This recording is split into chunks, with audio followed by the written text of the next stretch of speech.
Honda swapped the road for rail today as they unveiled their brand new export facility. A rail terminal that will transport around 23,000 vehicles each year from their Swindon factory to the Channel Tunnel. This is a great day for Honda, a great day for exporting, and a great day for the movement of traffic off the roads and onto rail as well.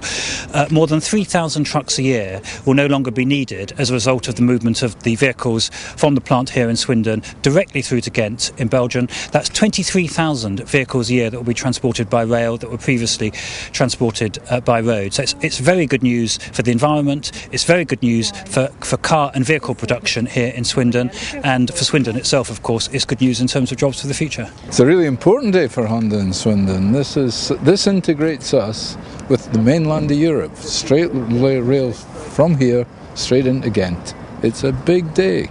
I think a really good time as well. If you think about the difficult economic climate, and in the midst of that, something like this opening, I think this will make a major difference for Honda and for Swindon. It's so strategic in terms of where it is.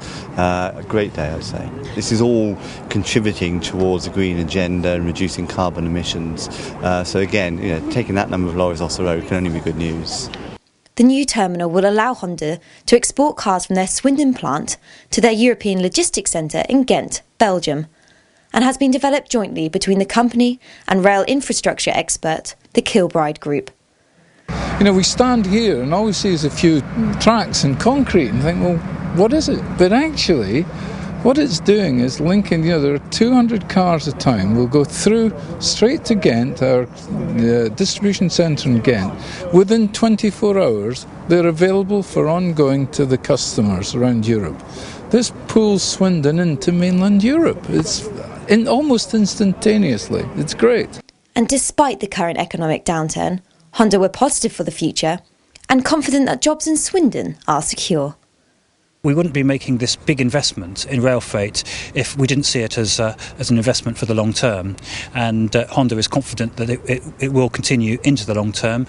And of course, with the production of Jazz starting here in Swindon from next year too, I think people in Swindon can be assured that there is a good and successful long-term future for car production here in Swindon.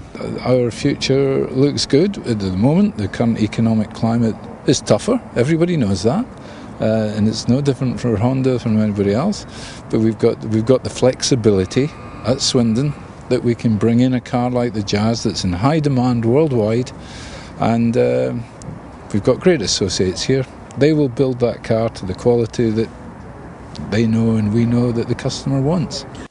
So with it being good news for exports, good news for Honda, and good news for rail in Swindon, Honda appears to be on the right tracks for the future. This is Kirsty Smith for SwindonWeb at the Honda plant in Swindon.